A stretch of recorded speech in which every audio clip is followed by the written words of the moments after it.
Hello friends, welcome to C centre. We are going to discuss the headline news. ये देखिए, आज भले ही 9 मार्च है, लेकिन ये न्यूज़पेपर मैं 8 मार्च का डिस्कस कर रहा हूँ, क्योंकि 9 मार्च को जो कि आज न्यूज़पेपर पब्लिश नहीं हुए हैं। 8 मार्च को जो है कि होली थी, कुछ रीजन की वजह से मैं नहीं डिस्कस कर पाया था। सो आज नहीं आया था, तो मैं इसको जो कि कवर कर रहा हूँ इसमें। राइट। 8 तारीख को मैं यहाँ पे लिख देता हूँ। आठ, एक सेकंड, थोड़ा सा मैं इसकी थिकनेस को बढ़ा लेता हूँ। ओके। 8 तारीख को, 8 मार्च को जो है कि आपका होली भी थी, और इंटरनेशनल वुमेन डे भी था। इधर के लिए वुमेन को लेकर के एक जो आर्टिकल काफ़ी इंपॉर्टेंट लिखा गया है by prime minister of, sorry, president of India, जो हमारी मुर्मू मैम, जो है कि हमारे जो कि प्रेसिडेंट हैं, उन उन्होंने काफ़ी अच्छा आर्टिकल लिखा है। हम उसको डिस्कस करेंगे। तो यहाँ पे हम आते हैं। सबसे पहले अपना आर्टिकल में देख लीजिए कौन कौन से आर्टिकल्स हमारे लिए इंपॉर्टेंट है। Captain JP colonel Sahali Dhami, the first Indian air force officer to head the frontier unit को लेकर के है। फिर इसके बाद गवर्नमेंट ने एक बिल मतलब प्रपोज किया है, उसको कहते हैं डाटा प्रोटेक्शन बिल को लेकर के। आने वाले समय में देखते हैं कि जब ये एक्ट बनेगा तो क्या इंपॉर्टेंट है। तो इसको लिए हम इसका मतलब हम समझ लेते हैं कि आपके लिए दो, एक आएगा डिजिटल डाटा प्रोटेक्शन, और एक है डाटा प्रोटेक्शन बिल को लेकर के है। तो इसमें जैसे मान लीजिए कि आप फेसबुक को व्हाट्सअप चलाते हो, तो उसमें जो डाटा वगैरह आप अपनी इन्फॉर्मेशन देते हो, उसको किस तरह से रेगुलेट किया जाए, किस कंट्री में फ्लो कर सकता है, कौन सी कंट्री में नहीं जा सकता है। तो मतलब क्या है कि restricted country, non restricted country, मतलब यह है कि यूएसए में हो सकता है कि जा सके, लेकिन पाकिस्तान हमारा एनिमी है, तो हो सकता है कि वहाँ पे चाइना, पाकिस्तान जैसे कुछ कंट्री में हमारे जो फेसबुक व्हाट्सअप के डाटा हैं वहाँ पे सर्कुलेशन नहीं किए जा सकते। इधर क्लियर। तो ये बेसिक चीज़ें थी, दूसरा आर्टिकल था। हम नेक्स्ट आर्टिकल पे चलते हैं। यहाँ पे देखिए वही डाटा प्रोटेक्शन बिल का दिया गया है, तो हमने उसको डिस्कस किया। जब एक्ट बनेगा तो फिर हम उसको आगे डिस्कस करने वाले हैं। फिर इसके बाद जो डिप्टी चीफ मिनिस्टर थे दिल्ली के, मनीष सिसोदिया, इनके पीए से जो कि अब से सेंट्रल ब्यूरो ऑफ इन्वेस्टिगेशन जो है कि इंक्वायरी कर रही है एक्साइज पॉलिसी डिस्क्रिमिनेशन को लेकर के, कि जो करप्शन हुआ उसमें कई लोग जेल गए हैं। इसमें भी प्रोसेस इन द प्रोसेस में है, सब बहुत सी चीज़ें। इसके बाद 20,000 million ton wheat to Afghanistan through Chabahar port. देखिए, इंडिया इंडिया ईरान में के कोस्टल एरिया में जो अरब सी है, वहाँ पे एक चाबहार पोर्ट है, उसको डेवलप कर रहा है।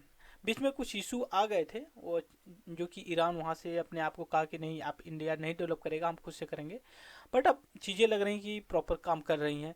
तो यहाँ से जो है कि इंडिया अपने जो है कि अफगानिस्तान को जो है कि भेजा है कुछ वीट्स।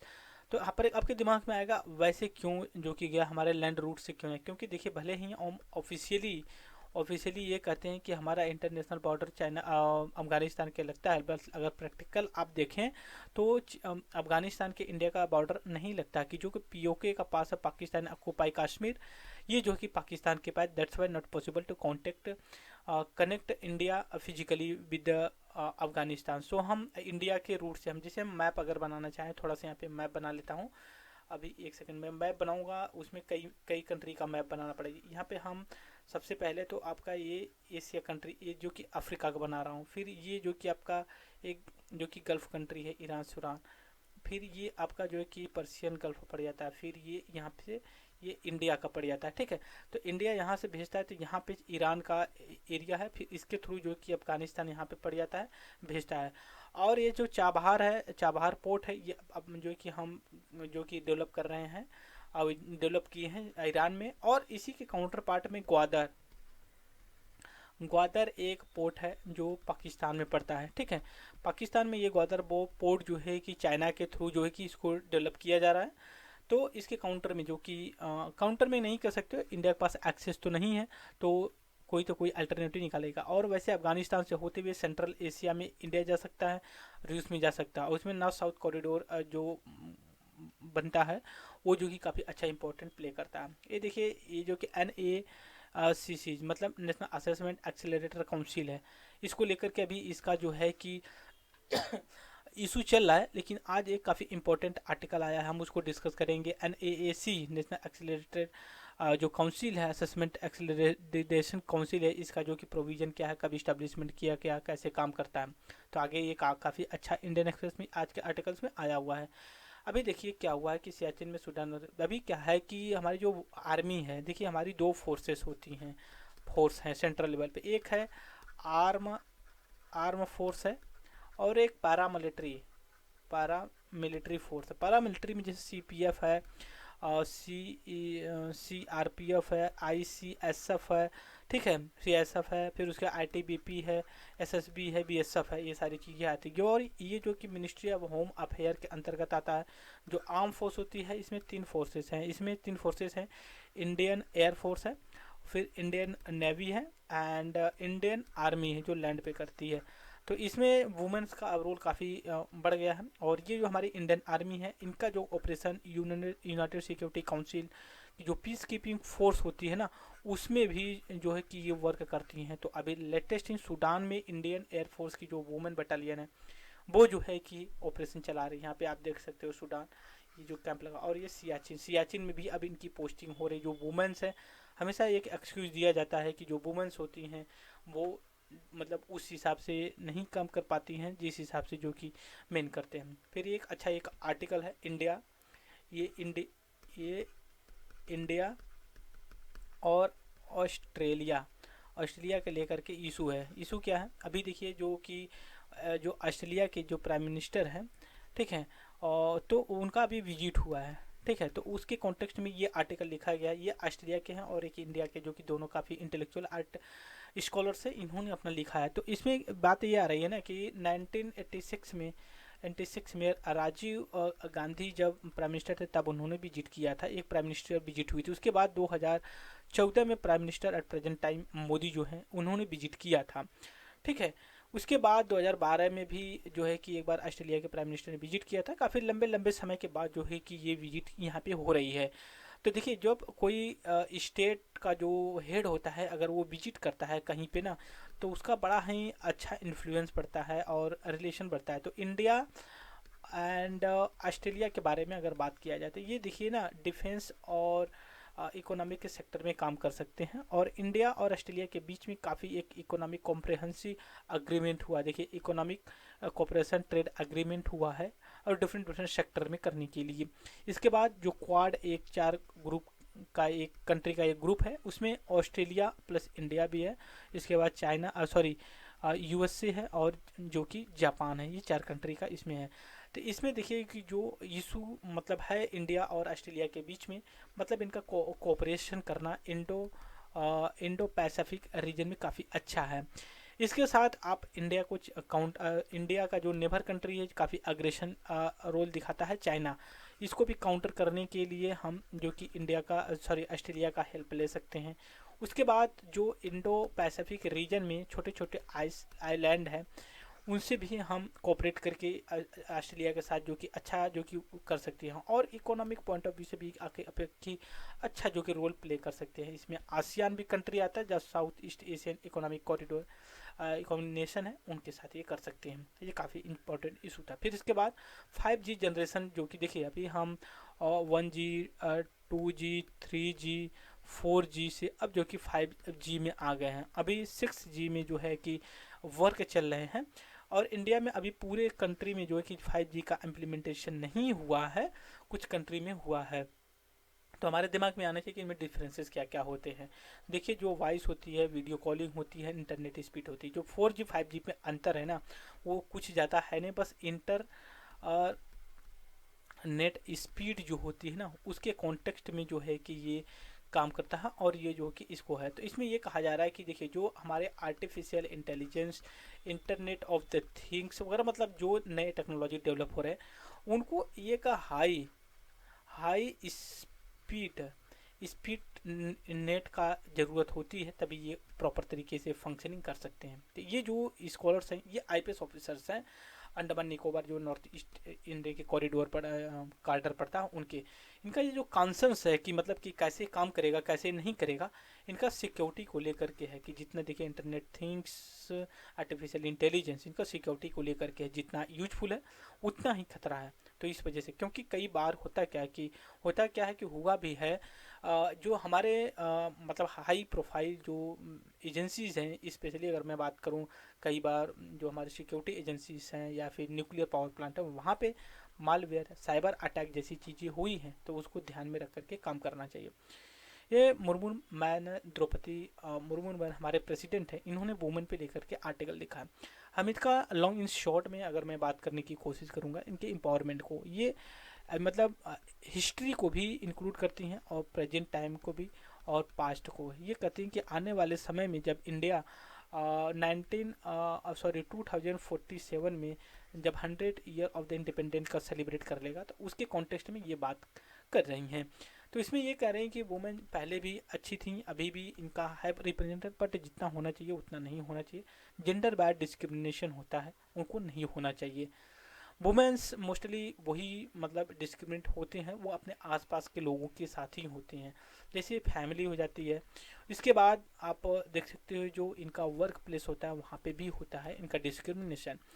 मेरा जो पर्सनल ओपिनियन होगा कि जो कॉन्स्टिट्यूशन में लिखा गया है equality before law, no discrimination on the basis of the genders, ये सारी चीज़ें उसमें हैं। इसके बाद और जो भी चीज़ें हैं, अभी ऐसा नहीं है कि हम अभी कुछ नहीं किए हैं, बहुत सी चीज़ें किए हैं लार्ज नंबर की। अभी अब आप देखें तो जो आईएएस का एग्ज़ाम्स होता है उसमें पिछले कई मतलब एक दशक से अगर देखूं मैं, तो बहुत से ऐसे ईयर, अगर मैं 2010 से लेकर के 2021 तक का भी जो रिजल्ट आया देखें, तो उसमें से 4 से 5 साल ऐसा है जो कि उसमें वुमेन्स गर्ल्स ही टॉप किया है उनको बात, ठीक है। फिर उसके बाद अगर आप पॉलिटिक्स में देखें तो ये खुद मुर्मू मैम जो है कि ये प्रेसिडेंट बनी है वुमेन, इससे पहले भी जो कि बनी फर्स्ट वुमेन प्रेसिडेंट थी जो कि पाटिल, उनका मैं नाम नहीं याद कर पाऊँ, पाटिल ही उनका सर नेम था, ठीक है। तो आपको अगर याद आएगा तो first women president of India कौन थे, फिर उनका उनका सर नेम पाटिल है, तो उनका जो कि आप यहाँ पे जिक्र कर सकते हो, तो कमेंट बॉक्स में आप जरूर डालिएगा। फिर इसके बाद अगर आप जो यूनियन मिनिस्ट्री में देखिए, जो हमारे फाइनेंस मिनिस्टर सीतारमण है, फिर जो कि स्मृति ईरानी है चाइल्ड डेवलपमेंट के लिए है, फिर उसके बाद अगर मैंने जो कि मेनका गांधी हैं, वो लोग हैं जो कि काफ़ी अच्छा काम किए हैं। फिर उसके बाद नेक्स्ट आर्टिकल में अगर मैं बात करूँ 1947 को लेकर के, यहाँ पे डिसएबल मतलब जो दिव्यांग लोग हैं उनको लेकर के हमारे जो 2000 अभी लास्ट जो अभी लेटेस्ट हमारे पास सेंसस का डाटा 2011 का है, 2021 में होने वाला था, but due to Covid possible नहीं हो पाया कि हम कंडक्ट कर पाएँ, ठीक है। तो जो 2011 का हमारे पास डाटा है, तो उसके हिसाब से 26.8 मिलियन जो कि पीपल्स डिसेबल हमारे कंट्री में हैं, विकलांग लोग हैं। अगर परसेंटेज में बात करें 2.21 मतलब अप्रॉक्सीमेटली 2.5% जो है कि टोटल पॉपुलेशन का है। तो इनको एम्पावरमेंट को लेकर के जो बातें की जा रही है, उनके लेबर मतलब उनके रिजर्वेशन की बात किया जा रहा है कि उनको एजुकेशन में, और उसके बाद इंफ्रा की बात की जा रही है कि इनको जो पब्लिक प्लेस है उनको इस तरह का इंफ्रा प्रोवाइड करवाया जाए कि उनको एक्सेसिबिलिटी सारी चीज़ें मिल जाए। फिर इनकी जो डिसेबल होता है, इसमें डिसेबल में मेल भी होते हैं और फीमेल भी होते हैं, वो स्पेशली जब हम बात करते हैं तो मेल ही हमारे माइंड में आते हैं, बट लेकिन जो डिसेबल फीमेल है ना, इनको भी कहीं ना कहीं ज़्यादा प्रॉब्लम ट्रबल करना पड़ता है दैन जो डिसेबल मेन लोग हैं उनको लेकर के। तो इसमें एक एक्ट भी है जिसको आप करते हैं historical, the right for person with disable act है, इसको जो कि इनेक्टमेंट किया गया है, इसके अंतर्गत काफ़ी प्रोविजन है। और जो दूसरी बात ये भी है, इनको फाइनेंस एलोकेशन को लेकर के है। फिर इसके बाद देखिए अभी एक रिपोर्ट आई है नॉर्ड स्ट्रीम को लेकर के। नॉर्ड स्ट्रीम वो है जो बाल्टिक सी से रसिया से जर्मनी यूरोप में जो है कि गैस पाइपलाइन प्रोवाइड करती। तो पिछले साल हुआ था कि इसमें कुछ डिस्टर्बेंस या लीकेज हो गया था, तो उसको लेकर के हुआ था। अलग अलग आ रहे, बस हमारे लिए भी इम्पोर्टेंट है कि नॉर्डिक स्ट्रीम है क्या। हम पहले एक वीडियो बना रखे हैं नॉर्डिक स्ट्रीम को लेकर के, आप उसको जो कि वहाँ पे विजिट कर सकते हैं। फिर इसके बाद देखिए ये काफ़ी इंपॉर्टेंट, यहाँ पे 3 आर्टिकल काफ़ी इंपॉर्टेंट है, यहाँ पे हम डिस्कस करेंगे।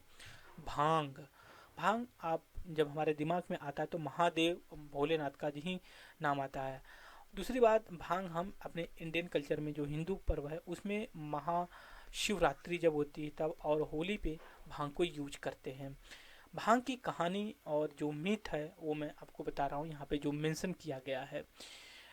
बात यह है कि भांग जो पीते हैं लोग, उसका ये मतलब होगा भगवान भोलेनाथ को वापस लाना होता है।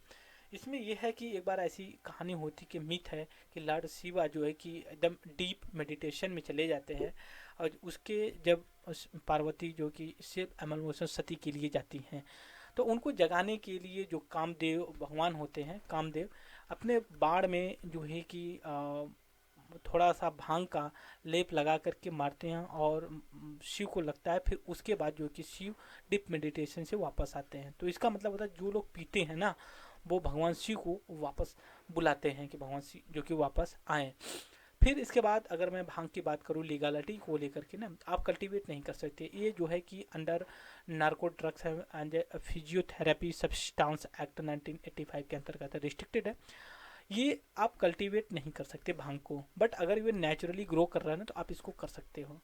ठीक है, ये चीज़ है। फिर इसके बाद मैं यहाँ पे दूसरा आर्टिकल आपके साथ जिक्र कर रहा हूँ, कार्बन सिंक को। कार्बन सिंक का मतलब पहले समझ लीजिए कि क्या है। जैसे मान लीजिए कि आप प्लांट लगाते हो, मतलब कोई इस तरह का, मतलब कोई ट्री लगाते हो, प्लांटेशन करते हो, उसका जो है कि ग्रो होता है, तो वो क्या करता है, सी कार्बन CO2 को ऑब्जर्व करता है, एंड उसके बाद जो है कि ये कुछ चीज़ों को ऑब्जर्व करके अपने काम करता है, मतलब कि CO2 को ऑब्जर्व करता है और ऑक्सीजन को जो कि रिलीज करता है। तो इसमें ये है कि अगर कोई कंट्री है तो वो प्लांटेशन करती है, तो उसको कितना सिंक कर रही है, कितना नहीं कर रही है।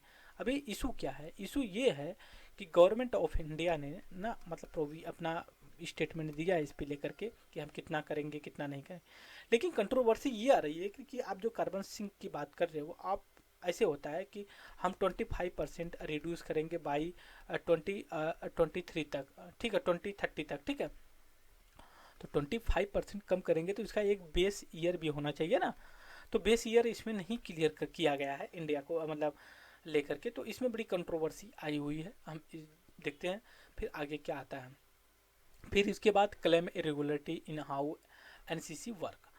NCC का मतलब का NAAC है, हम NCC बोले हैं, NAAC है मतलब नेशनल असेसमेंट एक्रीडेशन काउंसिल है। ये एक तरह की ऑटोनोमस है, autonomous UGC university grant commission के अंतर्गत आती है। 1994 में इस्टेब्लिश किया गया है। और इसका कुछ पैरा ये करती क्या है कि जैसे हायर एजुकेशन में ना, जो इंस्टीट्यूशंस होते हैं, मतलब कॉलेज होते हैं, जो इंस्टीट्यूशंस होते हैं या फिर जो यूनिवर्सिटी है, उनको असेस करते हैं। इसके नाम से देखिए, असेसमेंट एक्रीडेशन कि मतलब वो पैरामीटर फॉलो कर पा रहे हैं कि फॉर एग्जाम्पल कि क्या क्या पैरामीटर होता है, करिकुलम क्या है, मतलब किस तरह का सिलेबस है, फैकल्टी किस तरह की, वहाँ पे इंफ्रास्ट्रक्चर किस तरह का, टेबल लाइट AC कूलर क्या है, फिर रिसर्च किस तरह का, और फाइनेंशियली कितना ये स्ट्रॉन्ग है। ये जो ग्रेडिंग देती है A से लेकर के A++ से लेकर के C तक की देती है। अगर इसके बीच में अगर वो ग्रेडिंग देती है ना, तो मतलब ये है कि ये अच्छा कॉलेज है और ये क्राइटेरिया को फॉलो करते हैं इनको। लेकिन अगर वो D ग्रेड दे दे ना, तो समझिए कि ये मतलब एकदम बकवास है, ये काम नहीं कर पाएगी यूनिवर्सिटी या कॉलेज जो भी चीज़ें हैं, या हायर एजुकेशन के लिए है। तो हमारे लिए यही इंपॉर्टेंट था, हमने इसको डिस्कस किया। फिर इसके बाद देखिए, अडानी ग्रुप का काफ़ी कंट्रोवर्सी चली थी। इसमें आया है कि अडानी ग्रुप ने ना अपने कुछ ड्यू को प्री पेड करेगा, मतलब अभी कुछ मतलब लोन लिया था कुछ लोगों से, लेकिन इसमें अभी ये र्यूमर उड़ा है कि नहीं, ये जो कि घाटे में चल रही है अडानी ग्रुप। तो इसमें ये अब कहा जा रहा है कि ये जो कि चुका नहीं पाएगी, तो इसको कैसे जो है कि किया जाए। तो मतलब इसने अब अपनी फाइनेंशियली, मतलब ये आया था हिडनबर्ग का एक रिपोर्ट के हिसाब से, ये कहा गया था कि जो कंपनी है अडानी ग्रुप, ये ओवर वैल्यूएट है, ये कहीं ना कहीं फाइनेंशियली जो कि उतनी वैल्यूएबल नहीं है। 100 रुपये की है तो 200 रुपये इसमें बताया जा रहा है। तो अब इसके जवाब में अब ये क्या कर रही है कि जिनका ड्यू था 2023 24-25 तक का, अब उसको पे कर रही, पहले ही कर रही, अपना स्ट्रॉन्गनेस दिखा रही कि नहीं देखिए हमारे पास पैसा है, हम इसको रिटर्न कर रहे हैं, आप कैसे हमारे ऊपर ब्लेम कर रहे हैं। तो वो चीज़ है। प्राइम मिनिस्टर ऑफ इंडिया मतलब एक कॉन्फ्रेंस में इन्होंने कहा कि इन्वेस्टमेंट इन द इंडिया मतलब काफ़ी बेनिफिट है डिजिटल लिटरेसी में, फिर इसके इकोनॉमिक डेवलपमेंट को, ये इसको लेकर के इन्होंने अपना कमेंट दिया है। फिर उसके बाद फेडरल बैंक, जैसे मान लीजिए कि RBI इंडिया के कॉन्टेक्स्ट में है, वैसे फेडरल बैंक जो है कि USA के कॉन्टेक्स्ट में है। जब भी USA को छींक आती, USA फेडरल बैंक को छींक आती है ना, तो पूरे देश के पूरे जितनी दुनिया है सबको जुकाम हो जाता है। मतलब जैसे ही अगर ये अपने मतलब इंटरेस्ट रेट को हाई करती है ना, पूरा पूरे वर्ल्ड की करेंसी डिप्रिसिएट होनी चाहिए, स्पेशली इंडिया की भी अगर बात करें तो। क्योंकि पिछले कुछ महीनों, पिछले साल से ही जो फेड है अपने इंटरेस्ट रेट को, जिस पे बैंक लोन देते हैं, वो बढ़ाई है। तो इससे क्या हुआ कि जो इन्वेस्टर हैं इनको लगा कि अब फेड में हम चलेंगे तो हमें ज़्यादा इन्वेस्टमेंट इंटरेस्ट मिलेगा, तो वो अदर कंट्री से निकल करके फिर जो है कि यूएसए में जाते हैं। तो इससे क्या होता है कि जो डोमेस्टिक करेंसी होती है अदर कंट्री की, डिप्रिसिएट होती है। फिर इसके बाद ये छोटा छोटा आर्टिकल है, उतनी इंपॉर्टेंट नहीं है फ्रेंड्स। और आई होप कि all of you enjoy my video. कोई क्वेरी हो सकती है तो आप नो डाउट आप पूछ सकते हो। और इस वीडियो में इतना ही। और thank you very much discussion.